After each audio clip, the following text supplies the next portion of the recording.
السلام عليكم ورحمة الله وبركاته. الحمد لله الحمد لله رب العالمين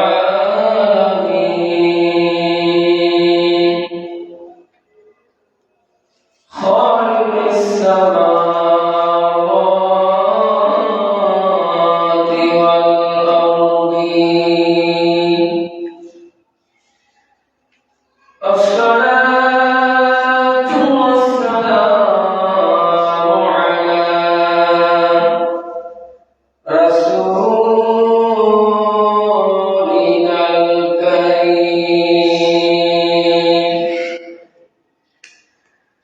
وعلى آله وأصحابه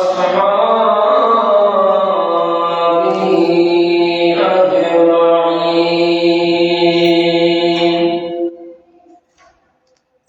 أما بعد فقد قال الله تعالى في شان حبيبه ومحبوبه آمرا ومخبرا فقد قال الله تعالى في الكلام المجيد وفي فرقانه الحميد. أعوذ بالله من الشيطان الرجيم. بسم الله الرحمن الرحيم. كنتم خير أمة أخرجت للناس تأمرون بالمعروف وتنهون عن المنكر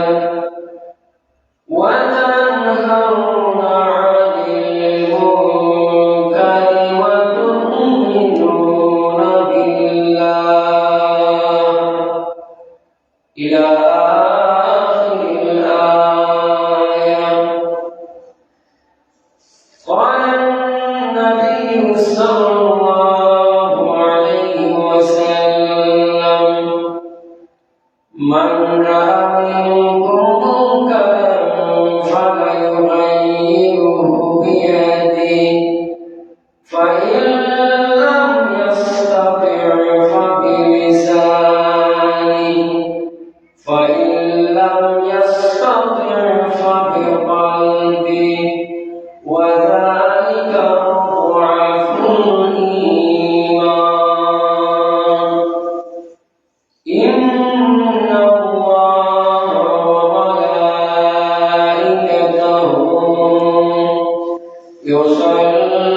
يصلون على النبي يا أيها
মুআজ্জাজ মুহতারাম সম্মানিত মুসল্লিয়ানে কেরাম, মুরব্বী বাবারা, যুবক ভাইয়েরা, পর্দার অন্তরালে অবস্থানরত পর্দানিশী মা ও বোনেরা, রাহিমানি ওয়া রাহিমাকুমুল্লাহ, আসসালামু আলাইকুম ওয়া রাহমাতুল্লাহি ওয়া বারাকাতুহু। আল্লাহ পাকের দরবারে অগণিত শুকরিয়া আদায় করি যে আল্লাহ পাক রব্বুল আলামিন আমাদেরকে আজ পবিত্র মিলাদ নবী সাল্লাল্লাহু আলাইহি ওয়াসাল্লাম এর মাসে পবিত্র জুমআ বারের দিন, গুনাহ মাফের দিন, আল্লাহ তাবারক তাআলা আমাদেরকে দুনিয়ার সমস্ত ঝামেলা থেকে মুক্ত করে আল্লাহর মসজিদে আসা বসা, আল্লাহ পাকের কুদরতের কদমের সিজদা দেওয়ার তৌফিক প্রদান করেছেন। এই জন্য আমরা সকলেই আল্লাহ পাকের দরবারে শুকরিয়া জ্ঞাপন করি, উচ্চ কণ্ঠে বলি আলহামদুলিল্লাহ। আলহামদুলিল্লাহ। লক্ষ কোটি দ্রুত সালামে হাদিয়া হায়াতুন নবী, জিন্দা নবী, নূরুন আলা নূর, সাইয়্যিদুল মুরসালিন, খাতামুন নবিয়্যিন, রাহমাতাল লিল আলামিনের কদম মুবারকে, যাকে সৃষ্টি না করলে পৃথিবীর একটা বালিকণা পর্যন্ত আল্লাহ পাক সৃষ্টি করতেন না। এমন একজন নবী আমরা পেয়েছি যে নবীর উম্মত হওয়ার জন্য অসংখ্য নবী রাসূলগণ আল্লাহর কাছে ফরিয়াদ করেছেন। এমন একজন নবী আমরা পেয়েছি যে নবী শ্রেষ্ঠ নবী। আমরা যেমন শ্রেষ্ঠ নবী পেয়েছি, তেমন আমরা শ্রেষ্ঠ নবীর উম্মত হিসাবে বিবেচিত হয়েছি। সুতরাং আমরা শ্রেষ্ঠ নবীও পেয়েছি, শ্রেষ্ঠ নবীর উম্মত হিসাবেও আল্লাহ আমাদেরকে সার্টিফাই করেছেন। চিৎকার করে বলেন সুবহানাল্লাহ, সুবহানাল্লাহ। শুধু তাই নয়, আমরা নবীর মাধ্যমে আমাদের জীবন চলা, জীবনের পথ অতিক্রম করা যে সমস্ত বিধিবিধান আল্লাহ রাব্বুল আলামিন আমাদেরকে আমার নবীর মাধ্যমে দিয়েছেন।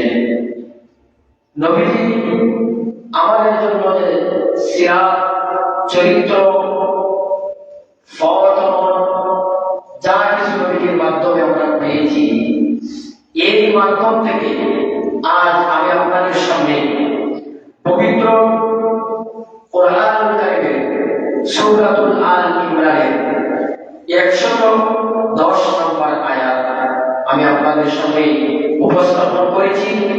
এই আলোকে, এই আয়াতের ধারাবাহিকতায় আমি গুনাহগার, আল্লাহ পাক যদি তৌফিক দান করেন, এই কোরআনুল কারীমের আয়াতের প্রসঙ্গে আপনাদের সামনে মুখতাসর সামান্যতম আলোচনা করব, আল্লাহ যদি তৌফিক দান করেন। আল্লাহ পাক রব্বুল আলামিন আমাদেরকে দুনিয়ার মধ্যে প্রেরণ করেছেন শুধু দুনিয়ার জীবন অতিবাহিত করার জন্য নয়। আল্লাহ রাব্বুল আলামিন আমাদেরকে দুনিয়ার মধ্যে প্রেরণ করেছেন দুনিয়ায় পাঠানোর সাথে সাথে আল্লাহ আমাদের মধ্যে কিছু দায়িত্ব অর্পিত করে দিয়েছেন। বলেন সুবহানাল্লাহ। প্রথম নাম্বার হলো আল্লাহ আমাদেরকে দুনিয়ার মধ্যে সৃষ্টি করেছেন, যে দায়িত্বগুলো অর্পিত করেছেন। মানুষ যখন দুনিয়ার মধ্যে আগমন করে, মায়ের পেট থেকে যখন আমরা দুনিয়ার মধ্যে অবস্থান করি, আল্লাহ রাব্বুল আলামিন কোরআনুল কারীম দ্বারা সাবিত করে দিয়েছেন। দয়াল নবী হাদিসে মুবারাকাতে ইরশাদ করেছেন, মানুষ দুনিয়ার মধ্যে আসার পরে এমন কিছু কিছু দায়িত্ব আছে, যে দায়িত্বগুলো আমার বান্দারা আদায় করা তাদের জন্য ফরজ। যে দায়িত্বগুলো আমার বান্দাদের উপর ফরজ, ওই দায়িত্বগুলো আমার বান্দারা ঠিক মতো সঠিক সময়ে যদি আদায় না করে, কাল হাশরের ময়দানে আল্লাহর কোর্টে দাঁড়িয়ে দাঁড়িয়ে জবাব দিতে হবে। বলেন ঠিক কিনা? সর্বপ্রথম হাশরের ময়দান যখন কায়েম হয়ে যাবে, মানুষকে যখন আমার আল্লাহ কোটি কোটি মানুষকে যখন আমার আল্লাহ হাশরের ময়দানে দণ্ডায়মান করবেন, মানুষকে যখন আমার আল্লাহ করবেন, এক একজন মানুষের শরীরের সাথে হাশরের ময়দানে দাঁড়াবে। ও দুনিয়ার মানুষ, ও মুসলমান ভাইরা বাবারা, জেনে নাও, দুনিয়ার কাছে আমরা যেতে পারি আমাদের ইচ্ছা মতো এক জায়গা থেকে অন্য জায়গায় বিচরণ করি, আমাদের সাধ্য মতো চলাফেরা করি। মুসলমান ভাইরা, আল্লাহ রাব্বুল আলামিন বলেছেন, হাশরের ময়দান যখন কায়েম হবে, প্রত্যেকটা মানুষের শরীরের পাশাপাশি দাঁড়াইতে হবে, অঙ্গাঙ্গি ভাবে জড়িত হয়ে দাঁড়াইতে হবে। ইচ্ছার মাধ্যমে এক বিন্দু পরিমাণ জায়গা করে দিতে পারবে না। সেই সময় বোঝা যাবে দুনিয়ার জীবন এবং পরকালের জীবন কেমন। সুবহানাল্লাহ বলেন।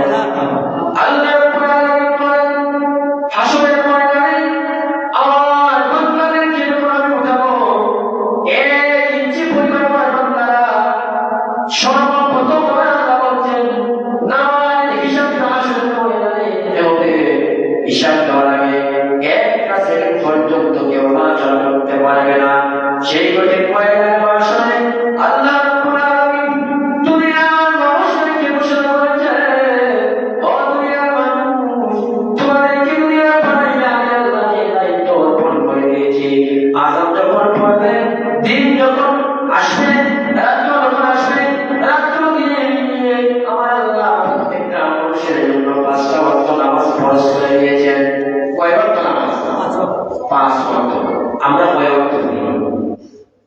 কথা বলে কয় ওয়াক্ত পড়ি? জুমার নামাজে আসি, জুমার নামাজ থেকে যাওয়ার পরে আমাদের আর কোনো খবর থাকে না। কিন্তু আমার আল্লাহ বলেন, ও দুনিয়ার মানুষ, শুনে নাও, আসলে ময়দানে 1 ইঞ্চি পরিমাণ নড়াচড়া করার কোনো ক্ষমতা থাকবে না, যতক্ষণ পর্যন্ত তুমি নামাজের হিসাব দিতে পারবে না।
তারা মেনে নিতে হবে। এক নম্বর হলো আল্লাহ বলেন ভালো কাজের আদেশ দাও, সৎ কাজের জন্য মানুষকে উৎসাহিত করো, ভালো কাজের জন্য মানুষকে রাস্তা থেকে চিনিয়ে দাও। আরেকটা হচ্ছে মন্দ কাজ থেকে মানুষকে বিতাড়িত করে নাও। কারণ আল্লাহ কোরআনে বলছেন ভালো কাজ যে ব্যক্তি করবে হাসরের ময়দানে ভালো কাজের প্রতিদান জাহান্নামের মধ্যে দেওয়া হবে। মন্দ কাজ যে ব্যক্তি করবে হাসরের ময়দানে মন্দ কাজের হিসাবটাও নিতে হবে। ঠিক কিনা বলেন? আল্লাহ কোরআনে অন্য জায়গায় বলেছেন فَمَن يَعْمَلْ مِثْقَالَ ذَرَّةٍ خَيْرًا يَرَهُ وَمَن يَعْمَلْ مِثْقَالَ ذَرَّةٍ شَرًّا يَرَهُ। আল্লাহ তাআলা বলেছেন দুনিয়ার মানুষ, দুনিয়ার জীবনে তুমি যত ঘন্টা সময় দুনিয়ার মধ্যে তুমি ব্যয় করবে এবং তোমার আমলনামার মধ্যে যতগুলি সৎ কর্ম থাকবে, যতগুলি মানব থাকবে, হাসরের ময়দানে আমার আল্লাহ বলছেন যাররা যাররা পরিমাণ হিসাব আল্লাহর কাছে সৎ কাজে দিতে হবে। তুমি বলেন সুবহানাল্লাহ। وَمَن يَعْمَلْ مِثْقَالَ ذَرَّةٍ شَرًّا يَرَهُ। আল্লাহ বলেন দুনিয়ার যত বছর তুমি দুনিয়ার জীবন অতিবাহিত করবে, তোমার আমলের মধ্যে যতগুলি বদ আমল আছে প্রত্যেকটা বদ আমলের হিসাব যারা যারা পরিমাণ আল্লাহর দরবারে দিতে হবে। তুমি বলেন সুবহানাল্লাহ। এখন আমরা দুনিয়ায় যত বছর বেঁচে থাকবো বাস্তবিক করবো, আমাদের ভালো রাস্তা চিনিয়ে নেওয়ার দরকার আছে। কথা বলেন, যদি আপনারা আমার সাথে কথা বলেন আমার কথা বলতে ভালো লাগবে আর আমি বুঝবো কি যে আপনারা আমার কথাবার্তা বুঝতেছেন। দুনিয়ায় থাকতে ভালো কাজের দরকার আছে আছে। আল্লাহ বলেন যদি দেখো তুমি তোমার কোন মুসলমান ভাই, তোমার কোন দিন ভাই নামাজ থেকে দূরে রয়েছে, তাকে তুমি সুন্দর আচরণ দিয়ে আমাদের জন্য তাই আল্লাহর মসজিদে প্রবেশ করাও। যদি দেখো তোমার একদিন ভাই ভালো রাস্তাতে সে অন্যায়ের দিকে ধাবিত হয়ে গেছে, তুমি তাকে অন্যায়ের কাছ থেকে দূরে রাখো, তুমি তাকে সুন্দর আচরণ দিয়ে তাকে বুঝাইবার চেষ্টা করো। আর আমরা তো আচরণ নিল এগুলা হুঙ্কার চিন্তা, আমাদের আচরণটা হলো হুঙ্কার চিন্তা। এমন আচরণ আমরা করি আচরণের দ্বারা মানুষ সন্তুষ্ট না। আর একজন মানুষকে আমরা কষ্ট হয়ে দিই, এটাও আমাদের জন্য নাফিক একটা বিষয়। কষ্ট দিচ্ছি কিছু অসুবিধা নাই, কিন্তু আল্লাহর ভাগ্য রাইতে দাঁড়াইতে হবে। সেই চিন্তাটা কি আমাদের আছে?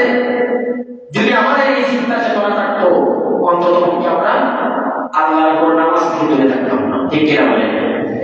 আল্লাহ রাব্বুল আলামিন বলেন সৎ কাজের আদেশ দাও, অসৎ কাজের নিষেধ করো, সাথে সাথে আরেকটা কাজ তোমরা করতে পারো যে কাজটা ওই দুইটা কাজের চেয়েও প্রাধান্য, যে কাজটার নাম হলো আমি আল্লাহর প্রতি ঈমান আনয়ন করো। আল্লাহ বলেন আমানতু বিল্লাহি ওয়া মালাইকাতিহি ওয়া কুতুবিহি ওয়া রুসুলিহি ওয়াল ইয়াউমিল আখির ওয়াল কদরি খাইরিহি ওয়া শাররিহি মিনাল্লাহি তাআলা ওয়াল বা'স বা'দাল মাউত। পারবেন? আমরা পড়ছি মক্তব জীবনে, ছাত্র জীবনে আমরা পড়ছি। এখন যেহেতু আমরা শিক্ষকতার অবস্থানে দাঁড়িয়েছি, এবার আমরা ছাত্রদেরকে শিক্ষা দিই। আল্লাহ হুঁশিয়ার করে দিয়েছেন, সতর্ক করে দিয়েছেন। আল্লাহ বলছেন আমানতু বিল্লাহ, আল্লাহর প্রতি ঈমান আনো, ঈমান আনয়ন করা। যদি মুখে বলি আল্লাহ সৃষ্টিকর্তা, আল্লাহ পালন করতে আল্লাহ এক, আর অন্তরে যদি এই মুখের ভাষায় আর অন্তরের ধারণায় যদি মিল না থাকে, এটাই জাহান্নামে যাওয়ার জন্য যথেষ্ট। ঠিক কিনা বলেন? মুখে বলতে হবে আমানতু বিল্লাহ, আমি আল্লাহর প্রতি ঈমান আনলাম, ওয়া মালাইকাতিহি এবং ফেরেশতার প্রতি ঈমান আনলাম,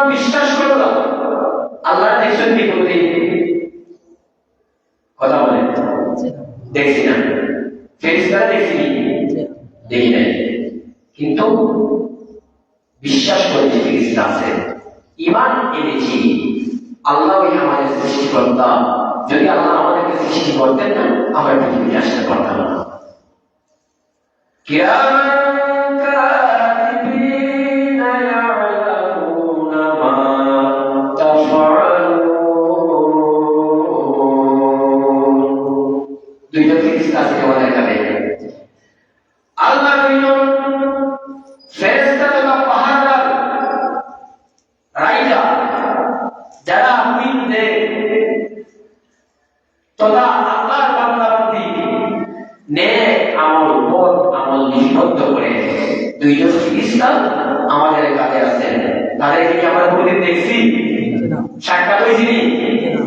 কোনদিন দেখা হয় নাই, কোনদিন সাক্ষাৎ হয় নাই, কিন্তু আমরা এজন্য বিশ্বাস করেছি আল্লাহ যেহেতু বলছেন ওয়া মালাইকাতি, ফেরেশতার প্রতি বিশ্বাস করি, মান আনো ওয়া কুতুবিহি, এবং আসমান কিতাবের প্রতি বিশ্বাস করো, ওয়া রাসূলিহি, রাসূলের প্রতি বিশ্বাস করো, ওয়াল ইয়াউমিল আখির, এবং পরকালের প্রতি বিশ্বাস করো, ওয়াল কাদিরি খাইরিহি, ভালো নসিবে যা আছে তকদিরে যা আছে ছেড়ে পাঠিয়েছেন বিদেশ, রুজি নাই, রোজগার নাই, বিছানায় বসে নাই, ছেলে কোনো দোষ না, ছেলে দোষ, ছেলে কোনো দোষ না। এই যে আল্লাহ বলছেন ওয়াল কাদিরি খাইরিহি, ভালো মন্দ তকদিরের মধ্যে যা আছে মেনে নিতে হবে, এবার বিশ্বাস রাখতে হবে। ছেলে বাহিরে পাঠিয়েছেন, লন্ডন আশা করে পাঠিয়েছিলাম বেশি বেশি টাকা দিয়ে করার জন্য, কিন্তু দেখা যায় 1 বছর চলে যায়, একটা বাড়ি দেখতে পারে না, বড় বাড়ি থেকে উল্টা দিতে হয়। এটা ছেলের দোষ না, এটা তার নসিবে ছিল, তার তাকদীরে ছিল, আল্লাহ এটা তার তাকদীরে লিখে দিয়েছেন, এটা মেনে নিতে হবে। এজন্য আল্লাহ বলছেন ওয়াল কাদিরি খাইরিহি ওয়া শাররিহি মিনাল্লাহি তাআলা ওয়াল বাসি বা'দাল মাউত। মৃত্যুর পরে পুনরুত্থানের কথা বিশ্বাস করতে হবে। এর মর্মার্থ হলো আমরা দুনিয়ায় বসবাস করি, মৃত্যুবরণ করব, আল্লাহ রাব্বুল আলামিন বিচারের কার্যক্রম শেষ করার জন্য, মানুষের বিচার কার্যক্রম করার জন্য আল্লাহ পাক রব্বুল আলামিন আমাদেরকে পুনরায় জীবিত করবেন। করবেন আল্লাহ জীবিত করবেন। কারণ জীবিত যদি আল্লাহ আমাদেরকে করেন না, আমাদের বিচার কিভাবে করবে? কিভাবে আমাদের আমলনামার হিসাব নিকাশ নেওয়া হবে? এজন্য আল্লাহ বলেন ওয়াল বাসি বা'দাল মাউত, মৃত্যুর পরে পুনরুত্থানকে বিশ্বাস করতে হবে। এখানে একটা বিষয় আমরা কি করছি না, দেখছি না, একটা বিষয় আমরা দেখছি না। আল্লাহ থেকে শুরু করে মৃত্যুর পরে যে বিচার হবে, এই 7টা বিষয় আছে, এই 7টা বিষয়ে কোনো একটা বিষয় আমরা দেখছি না, কিন্তু কি করছি? বিশ্বাস করছি। বিশ্বাস করার নামই হলো ঈমান। যে বলেন সুবহানাল্লাহ। এজন্য আল্লাহ বলেন ওয়াল তাকুম মিনকুম উম্মাতুন ইয়াদউনা ইলাল খায়রি ওয়া ইয়া'মুরুনা বিল মা'রুফি ওয়া ইয়ানহাউনা 'আনিল মুনকার ওয়া উলাইকা হুমুল মুফলিহুন। আল্লাহ বলেন তোমাদের মধ্যে এমন একটা জিনিস থাকা দরকার, এমন একটা গুণ থাকা দরকার। আল্লাহ বলেন যে গুণটা হলো মানুষকে তুমি সব সময় সৎ কাজের আদেশ দিবে আর অসৎ কাজের নিষেধ দিবে, ভালো কাজ দেখলে তুমি উৎসাহ উদ্দীপনা দিবে, মন্দ কাজ দেখলে তুমি তাকে ঘৃণা করে দেখবে, মন্দ কাজ দেখলে তুমি তাকে ঘৃণা করবে, তুমি তাকে সমাজ থেকে প্রতিহিত করার নির্দেশ পর্যন্ত আছে। কিন্তু কিভাবে আছে? কিছুদিন আগে একজন হিন্দু মানুষ, সে জানি আমার নবী একটি প্রবৃত্তি করেছে। আমরা যারা ফেসবুক দেখি, সোশ্যাল মিডিয়ায় যারা সবসময় নজর রাখি, কিন্তু মানুষ তাকে গাছের মধ্যে বেঁধে আগুন লাগিয়ে ছেড়ে দেওয়া হয়েছে। নাউজুবিল্লাহ বলেন। সে হতে পারে অন্য সম্প্রদায়ের মানুষ, হতে পারে হিন্দু, হতে পারে খ্রিস্টান, যাই কিছু,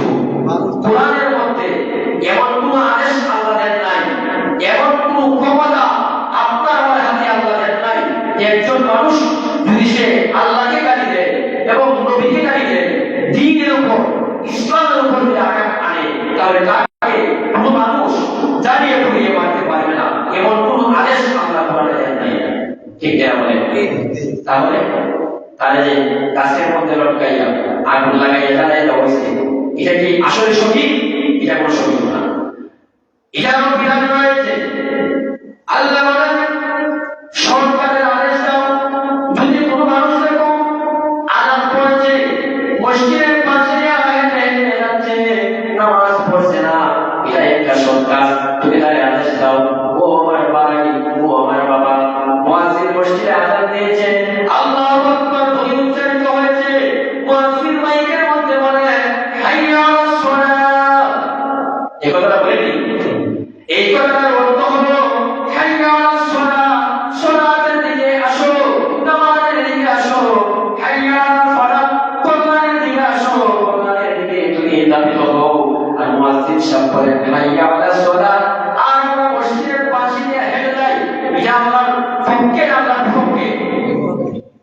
এই কথাটা বলতে আমরা রাজি না। আমরা বিপক্ষে যদি কোনো কথা যায়, এই কথা আমরা স্বীকার করতে রাজি না।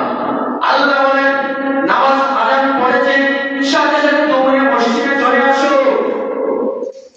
আযান দেওয়ার কারণটা কি? আযান দেওয়ার বিধান হচ্ছে আপনাকে আমাকে আহ্বান করা হচ্ছে সালাতের দিকে যাওয়ার জন্য, মসজিদে যাওয়ার জন্য। এবং আযান পড়ছে আর আমরা যদি লেগ দিদারে আটাইয়া হাওয়ায় কাজ করবে যদি যাইয়া, এটার নাম ইমানদার নয়, এটার নাম ঈমান নয়, এটার নাম আল্লাহকে ভালোবাসা নয়, নবীকে মহব্বত করা নয়। আযান পড়েছে, আগে নামাজ পড়তে হবে, পরে কাজকর্ম করতে হবে। সম্মানিত উপস্থিতি, আমি আপনাদের কাছে এসেছি, আমি কিছু কথাবার্তা বলবো, আপনারা আমার কথাবার্তা মেনে নিতে হবে। আমি একটা কথাও নিজের ব্যক্তিগতভাবে বলার চেষ্টা করব না, ঠিক নয়। নিজের ব্যক্তিগতভাবে কোনো কথা বলা ঠিক নয়। আমি যা বলবো আমার ক্ষুদ্র এলেম অনুযায়ী কোরআন এবং হাদিস থেকে বলা, কিন্তু মেনে নিতে হবে। যদি আমার কথাবার্তা শুনে যদি বলেন এত কঠিন সত্য মেনে নেওয়া সম্ভব না, ইমাম সাহেবের এত সত্য মেনে নেওয়া সম্ভব না, আমি কোনোদিন আপনাকে বলবো না যে আপনি আমার জন্য এই কাজটা করেন। আমি বলবো আল্লাহ আদেশ পালন করে নবীর বিধান মেনে নেন, নবীর পথটা বেছে নেন, ইসলামের দিকে কায়েম করেন, এটাই আমি বলবো। একথা কেন বলবো? আল্লাহ নবী রাহমাতুল লিল আলামিন হাদিসে মুবারকা মধ্যে বলেন মানুষকে সকল রাস্তা এড়ানোর জন্য, অসৎ রাস্তা থেকে বেঁচে আনার জন্য জিহাদের ডাক পর্যন্ত দেওয়া হয়েছে, জিহাদের কথা পর্যন্ত বলা হয়েছে। কোন মানুষ যদি দেখা যায় ইসলামের বিরুদ্ধে কোন কর্মকাণ্ড ঘটায়, তখন আপনি বিধানের মধ্যে রয়েছে, হাদিসের মধ্যে রয়েছে, মুখের দ্বারা আপনি প্রতিহত করবেন, জিহাদ করবেন। কিসের দ্বারা? মুখের দ্বারা, ভাষার দ্বারা। যদি সম্ভব না হয় অন্তর দিয়ে কিনা, যদি প্রয়োজন হয় তলোয়ার ব্যবহার করা। কিন্তু খুব করে মাথার মধ্যে খুব দিয়ে তার মাথাটা কেটে ফেলা যাবে না, এত তাড়াতাড়ি কঠিন রাস্তা বেছে নেওয়া যাবে না। সহজ পথে হাঁটতে সহজ পথ পাওয়া যায়। একটা কথা আছে, স্বপ্নপুরে লোহা ওজনের বাসে। যুবক ভাইয়া যারা বাইয়া করবেন নামাজি থেকে গিয়ে, আমি তা বলেছি, বন্ধুত্ব করবেন নামাজিদের সাথে, চরিত্রবানদের সাথে, ভালো মানুষের সাথে। আর যারা মজ্জা গাঞ্জা পেন্সিল আপনারা যারা যায় ওদের সাথে খাইবেন না। কেন জানেন? ওই কথার অর্থ হলো যে সম্পূর্ণ লোহা বাজারে বাসি, লোহা কিন্তু ভারী জিনিস, এটা কোনোদিন বাসার কোনো কথা না, ঠিক না? কিন্তু কেন আসে? তার সাথীরা ফাতলা, সেটা কখনো পানির নিচে যাবে না। ওই পাতলা জিনিসটায় তাকে পানির উপরে বাসে যাচ্ছে। এটার মর্মার্থ হলো এটাই। যদি একজন নামাজের সাথে বলেন, যখন আযান হবে নামাজি বন্ধু দৌড়ে মসজিদের দিকে যাবে, তখন আপনিও মসজিদের দিকে যাবেন। যদি একজন সৎ মানুষ আপনার বন্ধু হয়, আপনার জীবন চলার সাথী হয়, দেখবেন আপনিও সৎ বন্ধুর সাথী সাথী রাখবেন। ঠিক কিনা বলেন? পেয়ারা হাজিরিন, এজন্য আমি আপনাদেরকে অনুরোধ করব, আল্লাহ নবী সাল্লাল্লাহু আলাইহি ওয়াসাল্লাম বলেছেন,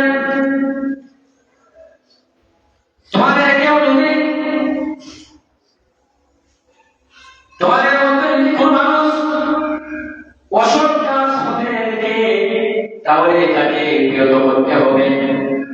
নবীজি বলছেন, মান রাআ মিনকুম মুনকার, আমার নবীজি বলছেন, তুমি তাকে কি করো? আস্তে আস্তে আস্তে আস্তে হাত দিয়ে তাকে বিতাড়িত করে আনো। কিন্তু হুট করে তাকে বাধা দেওয়া যাবে না, এটা কোনো আদেশ নাই।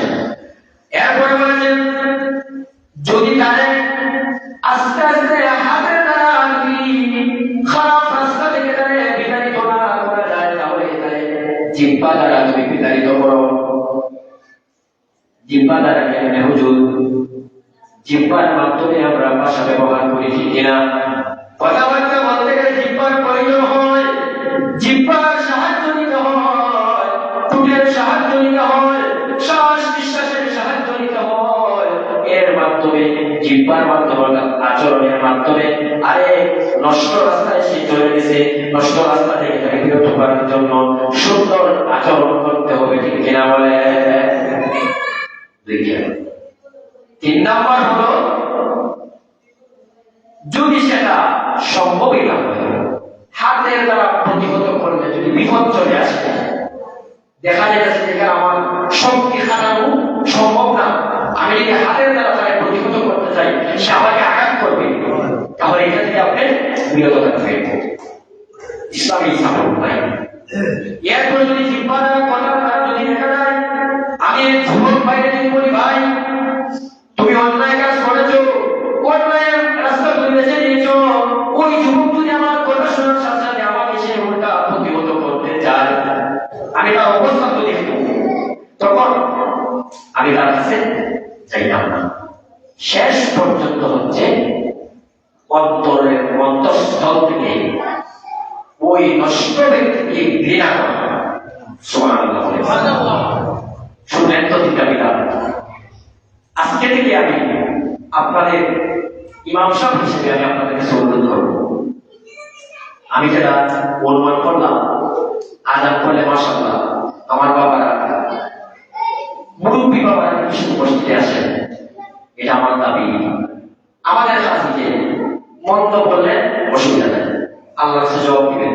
যদি এই কথার পরিপ্রেক্ষিতে মন্দ বলে আমার বিপক্ষে বা কোনো উলামায়ে কেরামের বিপক্ষে, এটার জবাব আপনি আল্লাহর কাছে দিবেন।